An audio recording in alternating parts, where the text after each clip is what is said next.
Hai guys, selamat berjumpa kembali pada channel novel populer viral yang keren ini.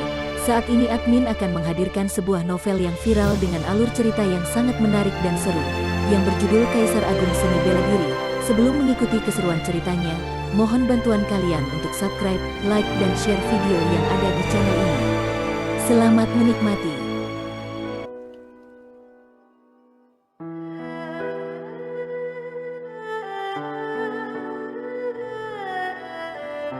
Kaisar Agung Seni Bela Diri, Bab 182, Misi Melenyapkan Keluarga Pei, Teratai Salju Pancawarna, Rumput Hias Matahari, 7 Daun Foniks, Herba Buah Hijau dan Daun Air Surgawi. Dari ingatannya tentang penyempurnaan pil, Luo Xiu menemukan 5 bahan utama yang dibutuhkan untuk menyempurnakan pil penguasa. Meskipun pil penguasa hanyalah sejenis pil peringkat kelima, pemurniannya dengan menggunakan ramuan spiritual sangat tinggi. Di antara 5 bahan utama, Teratai Salju Pancawarna dan 7 Daun Foniks adalah ramuan spiritual tingkat 7, sedangkan bahan lainnya hanya ramuan spiritual tingkat 6. Namun, tingkatan ini bukanlah poin utamanya, yang dia tekankan adalah, semua ramuan ini sangat sulit untuk ditemukan. Selain beberapa bahan utama dan beberapa bahan tambahan yang diperlukan dalam pemurnian, juga diperlukan beberapa barang langka dan berharga lainnya yang harganya senilai mata air roh yin dan buah terik harimau. Melalui koneksi orang-orang dalam serikat berburu, Luo Xiu hanya menemukan beberapa bahan tambahan. Dia sama sekali tidak menemukan kelima bahan utama itu. Dalam hal mengoleksi ramuan spiritual, Persatuan Master Pil Pemurnian adalah ahlinya. Hanya saja, sekarang aku sudah memutuskan hubungan dengan kekaisaran keluarga Fan. Kalaupun aku mau membeli ramuan spiritual melalui koneksi orang dalam Persatuan Master Pil Pemurnian, aku pasti akan masuk ke daftar hitam. Ramuan spiritual sulit untuk ditemukan. Sumber dayanya tidak mencukupi, sehingga membuat Luo Xiu ingin segera menembus tingkatan raja. Namun, kemungkinannya masih sangat jauh untuk direalisasikan. Jika pil penguasa tidak berhasil dimurnikan, maka 20 tahun adalah waktu yang paling cepat untuknya menembus tingkatan raja. Dibandingkan dengan kebanyakan orang yang menghabiskan ratusan tahun ataupun seumur hidupnya untuk menembus tingkatan raja bela diri, waktu 20 tahun sudah termasuk sangat cepat. Namun bagi Luo Xiu, 20 tahun sangatlah lama. Luo Xiu mengeluarkan kotak pesannya, lalu mengirimkan sebuah pesan kepada Ou Huliang yang berada di Persatuan Master Pil Pemurnian Kota Gunung Alam agar bisa membantunya memberikan beberapa petunjuk tentang ramuan spiritual. Bam, bam, bam. Pada saat ini, dari luar ruangan Luo Xiu, terdengar suara ketukan di pintu sebanyak 3 kali. Masuk. Luo Xiu menyimpan kembali kotak pesannya dan melihat ke arah pintu. Pintu perlahan terbuka. Tetua Su berdiri di depan pintu dengan memegang sebuah slip giok dan berkata dengan hormat, "Tuan Muda Luo, sudah ada petunjuk mengenai informasi yang kamu inginkan." Sudah ada petunjuk? Mata Luo Xiu berbinar saat mendengarnya. Tubuhnya seketika berubah seperti angin dan muncul di hadapan Tetua Su, lalu meraih slip giok itu. Ada pesan teks yang tertulis pada slip giok. Menurut masi yang diperoleh serikat berburu, penguasa bela diri Phoenix kabur dari pengepungan yang dilakukan oleh keluarga Yan dan Istana Ungu, tapi dirinya terluka parah. Kemungkinan besar penguasa bela diri Phoenix sudah ditangkap oleh keluarga Pei. Penguasa bela diri Phoenix ditangkap di wilayah kekuasaan keluarga Pei saat dirinya kabur. Adapun informasi yang tertulis pada slip giok juga tentang keluarga Pei. Meskipun bukan termasuk salah satu dari 10 keluarga terhebat, bisa dibilang kalau keluarga Pei termasuk keluarga teratas di negara bagian Tanah Langit dan salah satu 6 provinsi, yaitu Prefektur Yongke. Menurut informasi yang diterima, kekuatan keluarga Pei di Prefektur Yongke sangat kuat. Mereka bersikap seperti penguasa di sana. Tidak banyak orang yang berani menyinggung mereka.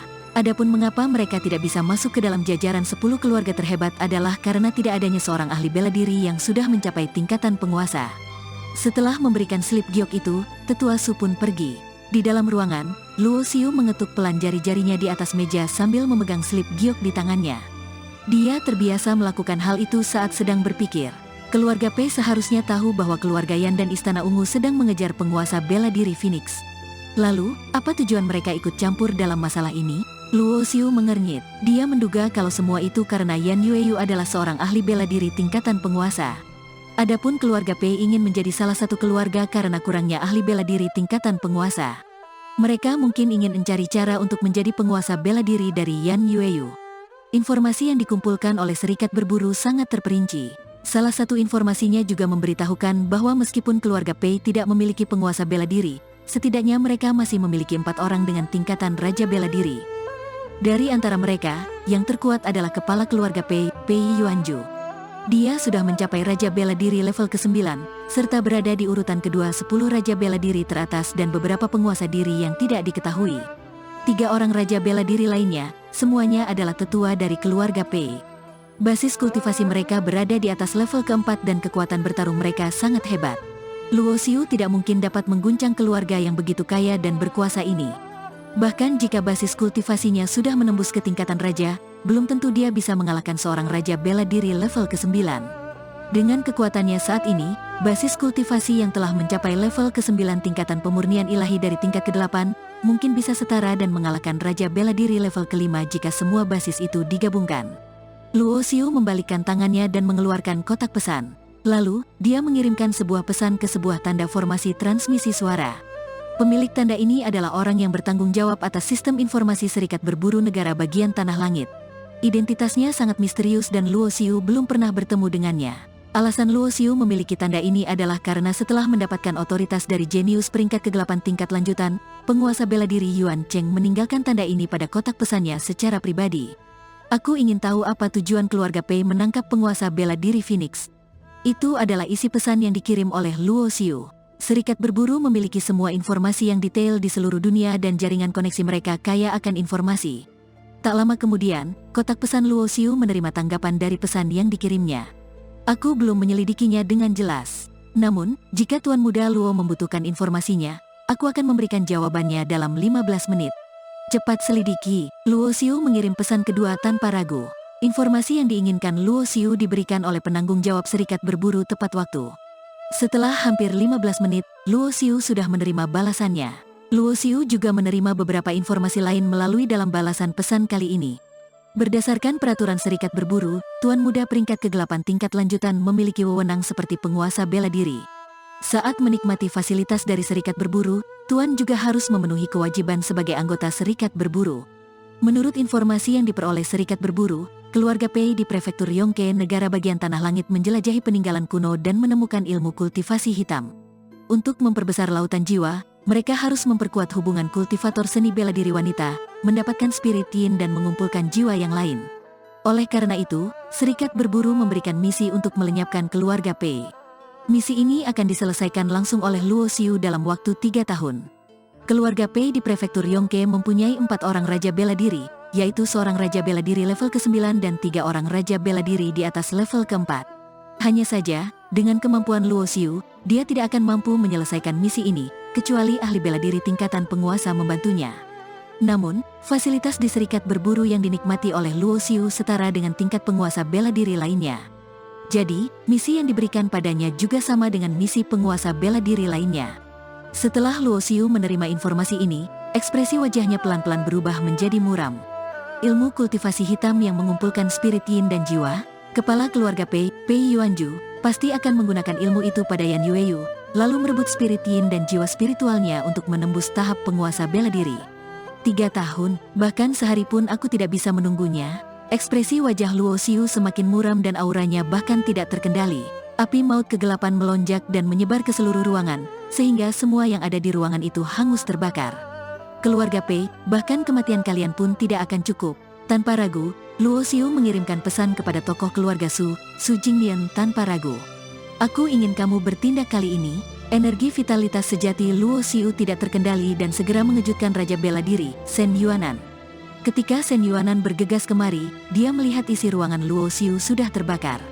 Dia merasakan niat membunuh yang terpancar dari tubuh Luo Xiu. Shen Yuanan sama sekali tidak mengetahui apa yang sedang terjadi. Apakah ada yang bisa aku bantu? Tanya Shen Yuanan. Luo Xiu menarik napas dalam-dalam dan menyimpan kembali niat membunuhnya ke dalam tubuh. Kemudian, Luo Xiu menggeleng dan berkata, aku bisa menyelesaikannya sendiri.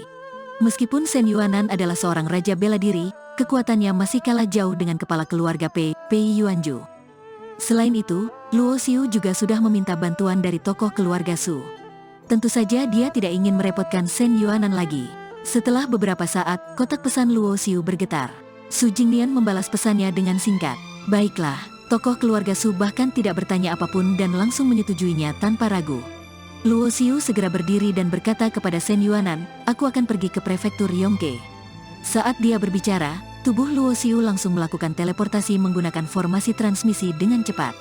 Prefektur Yongke, melihat Luo Xiu yang begitu terburu-buru, Shen Yuanan mengernyit. Sepertinya keluarga Pei ada di prefektur Yongke. Kalau melihat niat membunuh dari bocah ini, jangan-jangan dia ingin mencari masalah dengan keluarga Pei? Wajah Shen Yuanan berkedut 2 kali. Bocah ini benar-benar membuat orang khawatir. Apakah dia baru akan puas setelah menyinggung semua kekuatan besar di negara bagian Tanah Langit? Anak muda zaman sekarang yang sangat bersemangat, atau aku yang semakin tua? Walaupun menggunakan formasi transmisi, Luo Xiu juga perlu menghabiskan waktu selama 7 hari untuk sampai ke prefektur Yongke dari Kabupaten Laut Gemuruh. Melalui koneksi kotak pesan, Luo Xiu dan tokoh keluarga Su setuju untuk bertemu di Kota Jernih prefektur Yongke. Kota Jernih adalah markas keluarga Pei di prefektur Yongke. Semoga Yueyu baik-baik saja. Jika tidak, aku akan membolak-balikkan seluruh negara bagian Tanah Langit ini. Luo Xiu tampak seperti sedang mondar-mandir di langit dengan kecepatan yang sangat cepat. 6 hari kemudian, Luo Xiu tiba di Kota Jernih prefektur Yongke. Dia tiba sehari lebih awal dari yang diperkirakan. Keluarga Su dari 10 keluarga terhebat ada di prefektur Awan Lautan. Jarak antara prefektur Awan Lautan dengan prefektur Yongke tidak begitu jauh. Jadi, tokoh keluarga Su sudah tiba duluan di Kota Jernih sejak 3 hari yang lalu. Tentu saja tokoh keluarga Su ini tidak muncul dengan angkuh, dia malah menyembunyikan aura dan identitasnya. Kalau tidak, kedatangan seorang penguasa bela diri akan menarik kewaspadaan keluarga Pei. Keluarga Pei adalah penguasa di Kota Jernih. Dia memiliki 4 orang raja bela diri, 16 orang pelindung tingkatan pemurnian ilahi dan 100 lebih orang peringkat surga. Di sebuah penginapan kecil yang tidak terlalu mencolok, Luo Xiu bertemu dengan tokoh keluarga Su. Saudaraku, lama tidak bertemu. Su Jingnian bersikap sopan saat bertemu dengan Luo Xiu. Bisa dibilang kalau bakat kultivasi Luo Xiu membuatnya takjub. Suatu hari nanti, cepat atau lambat, Luo Xiu pasti akan mencapai level yang sama dengannya. Su Jingnian hanya memedulikan master misterius yang ada di belakang Luo Xiu. Bagaimana kekaisaran keluarga Fan bisa menjadi penguasa di negara bagian Tanah Langit? Alasan terbesarnya adalah karena paman dari kaisar merupakan ketua persatuan Master Pil Pemurnian. Identitas dari seorang ahli pemurnian pil tingkat ke-6 sangatlah luar biasa. Bahkan, meski mencapai tingkatan pangeran bela diri, mereka juga harus bersedia berteman dengan yang lain. Su Jingnian merasa sudah cukup bisa mengajari seorang murid yang sempurna seperti Luo Xiu. Tidak hanya berbakat dalam kultivasi, master yang ada di belakangnya mungkin saja bukan seorang ahli pemurnian pil tingkat ke-6. Semua itu karena Luo Xiu bukan hanya bisa memurnikan pil, tapi juga mahir dalam teknik formasi. Keberadaan seseorang yang mampu mencapai level seperti itu pasti bukan orang yang bisa dianggap remeh. Luo Xiu yang khawatir dengan keselamatan Yan Yueyu langsung membicarakan intinya ke Su Jingnian. Senior, kali ini, aku ingin meminta bantuanmu untuk melenyapkan keluarga Pei. Melenyapkan keluarga Pei, tanya Su Jingnian dengan tercengang.